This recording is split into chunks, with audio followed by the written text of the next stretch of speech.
It's a beautiful sunny and warm spring day here in Tasmania. And today I've come to do some work in this patch. I'm wanting to plant a Three Sisters method in here this year. I've always wanted to play around with the Three Sisters concept of growing corn, beans and squash or pumpkins, whichever you like to call them, together, and have not really had the correct environment to do that. But this year I decided I should have a go in this area. Now, whether it succeeds or not, I should still get a good crop of pumpkins from it, but maybe I'll also get some corn and some beans. Now, over winter I planted this with oats for the chooks, and the chooks have been in and cleaned it up, and you'll see here there's still dry straw that they have left from the last section. However, there's also some weed that came with the oats, and I missed the ball on that. It's gone to seed, and that's a really big mistake of mine because I'm going to have to live with that problem now for quite a few years, maybe forever if I don't really get on top of it. But the seed is now spread around and there's absolutely nothing I can do at this point to stop it. The only opportunity I would have had was when it was young, prior to going to seed, but that was over winter during the rain and I wasn't taking enough notice as to what was happening. As I'm always trying to improve this clay soil, and because pumpkins really like potash, I've got something special I'm going to bring in here today and spread around, or at least I'm going to try. So what I have here is a mound of ash, charcoal, composted leaves. This is all the remnant of burning up some tree heads. And over a couple of places, I had fires over the last couple of years, and I've scraped it together with the tractor and brought it all here, and it sat in this heap over winter. Now, most things are broken down really nicely. It's quite free, and that's a big piece of charcoal. There's a lot of smaller charcoal in there too. I think this should be really good to add to that clay soil to help break it down and to add nutrient to it. I'm not sure nitrogen wise, I think I might need to still add some to this, but I'll do that and we'll see how it goes. Now, to get this in and spread it around, I'm going to try and do it with the tractor. I didn't really build the entrance and gate into that section to accommodate the tractor, but I think I can get in there with this and we'll see how we go.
Well, the tractor fitted in, but after the first load I found that there was an easier approach, and I used that for the subsequent ones.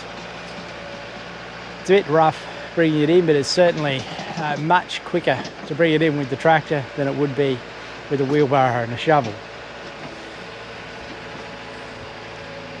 And even with the last load in, there's still some left for use in other places.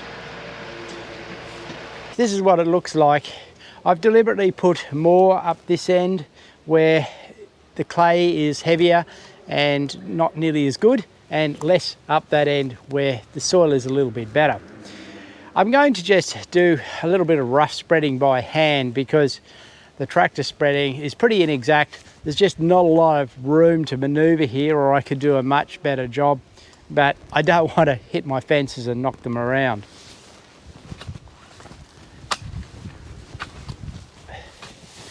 Having evened it out a bit with the rake, I decided while I had the tractor here to have a go using the rippers to break the soil a little bit.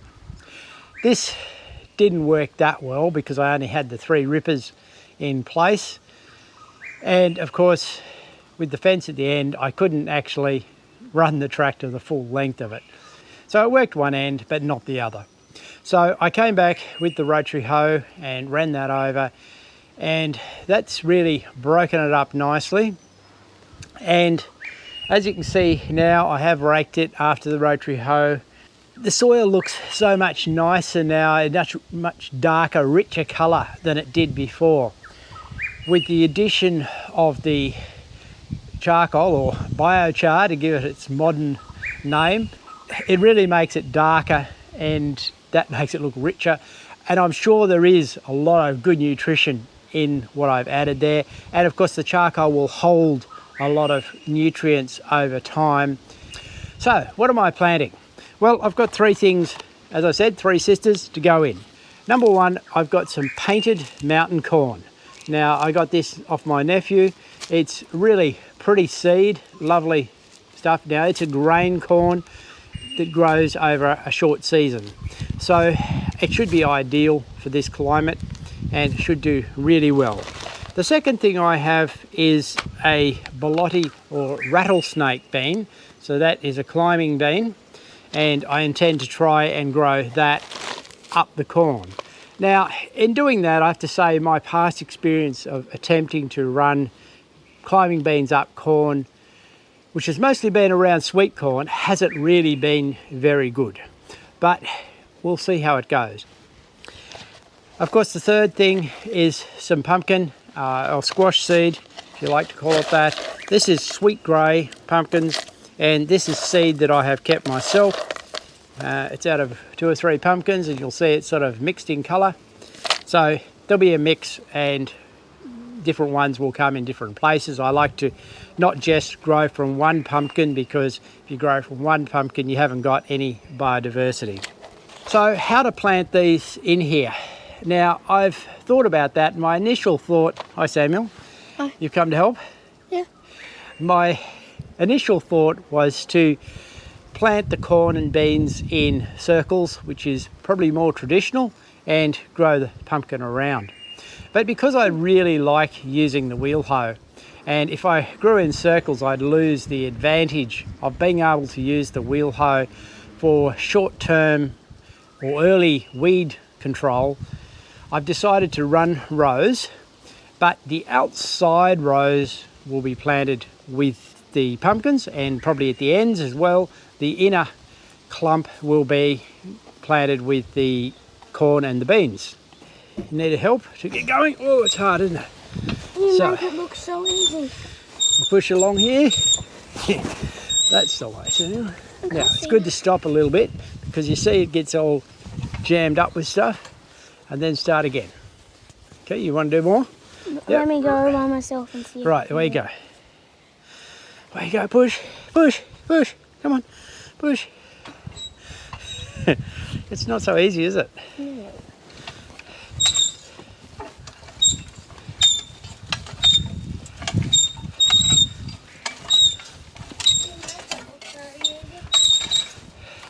Using the wheel hoe is not quite as easy as it looks. So we added some blood and bone to the rows, and with the pumpkins we've just spaced it out where the pumpkin seeds would go with the corn, ran it all the way along, and then ran through with the wheel hoe, which sounds like it needs some oil on the wheel. It's a bit squeaky, but it works anyway, and mixed the manure in a little bit with that. So now we're ready to plant, and Samuel's going to plant the beans, so I'm going to plant the corn.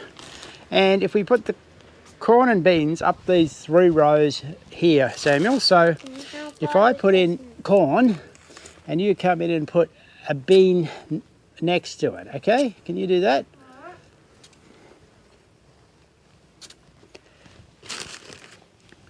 What about this huge empty space over here? Sorry? What about over here? Yeah, leave that. Okay.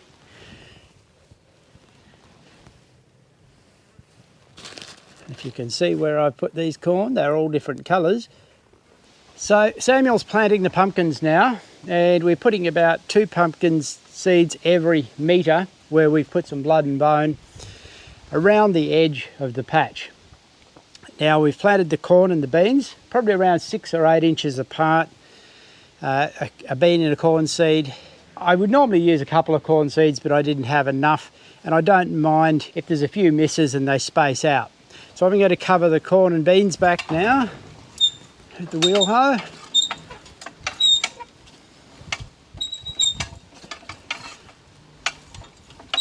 This is the one you did it halfway, isn't it? Yes, but then there's a one down the bottom that you can plant, Samuel. See down beside to this side? That row down there, you can plant that too with pumpkins.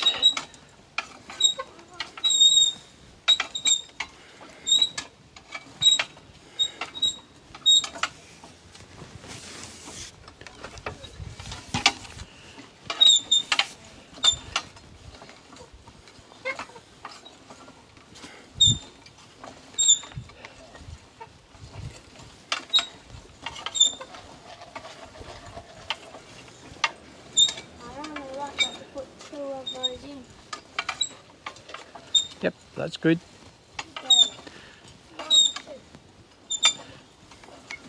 Well, that went very quickly thanks to Samuel's help, and being able to use the wheel hoe meant it was much quicker to come back and cover them in. All the seeds, including the pumpkins, covered in with the wheel hoe, and yeah, really fast. So that's the last major planting that we have to do for the summer.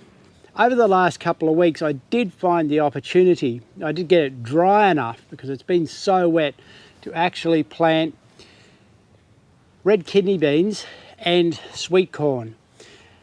Also, a couple of days ago, I got my summer crop of potatoes in. Now, I'll take you and show you what happened with the red kidney beans and sweet corn, because it's really not a good thing. This is the sweet corn patch. I found an opportunity where it was just dry enough to come in and rotary hoe this patch and plant with sweet corn and also red kidney beans in the other patch. Now, everything went fine in terms of rotary hoeing it and planting it, but what happened was about 2 days later, we got extremely heavy rain. And you can see how heavy it is by what's happened to the ground, and you can see the erosion that's occurred here behind me, where the water has run off in torrents. And what that does with this clay soil is compacts the surface, and it dries into hard pan, cracks up. It just is a really bad result when you're trying to get seed germination, because I find when it's hard pan like this, the seed actually can have difficulty coming through. Also, because it's compacted like that, it tends to dry out very quickly on the surface. So I think probably the best thing I can do for this now is to actually water it. Even though the ground is quite damp underneath, watering it will soften this surface and potentially allow the seed to come through better. It's not really the way you want it to happen, but it's one of those things that you have no control over. And I expect that I probably won't get the germination here that I would have otherwise got. But that's the way life is when you're gardening. So I'll come back from time to time through the season and show you how things have germinated and how it's growing. And we'll see what happens here and what happens with the Three Sisters garden as to how that actually progresses.